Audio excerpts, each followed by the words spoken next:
ಪರಶುರಾಂಪುರದ police station ಪ್ರಕಟಣೆ. ಈಗ ಬಂಗಾರ ರೇಟು ಜಾಸ್ತಿ ಆಗೋದ್ರಿಂದ ಅಲ್ಲಲ್ಲಿ ಕಳ್ಳತನ ಆಗೋ ಸಾಧ್ಯತೆಗಳಿದೆ.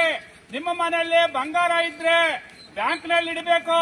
ಹಂಗೆ ಬಂಗಾರ ಮನೆಯಲ್ಲಿಟ್ಟು ಬೀಗ ಹಾಕೊಂಡು ಹೋಗ್ಕೊಡುದು. ಹಂಗೆ ಹೆಣ್ಮಕ್ಳು ಕೊಳ್ಳಾಗೆ ಸರ ಹಾಕೊಂಡು ಒಬ್ಬೊಬ್ಬರೇ ಓಡಾಡಿದ್ರೆ ಕಟ್ ಮಾಡೋ ಚಾನ್ಸಸ್ ಇದೆ. ಹಾಗೆ ಹುಷಾರಾಗೆ ಇರಬೇಕು.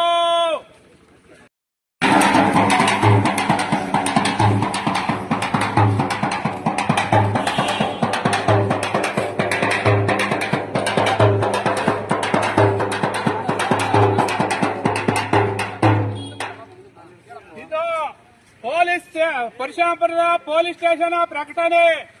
ಈಗ ಬಂಗಾರ ರೇಟು ಜಾಸ್ತಿ ಆಗೋದ್ರಿಂದ ಅಲ್ಲಲ್ಲಿ ಕಳ್ಳತನ ಆಗೋ ಸಾಧ್ಯತೆಗಳಿದೆ.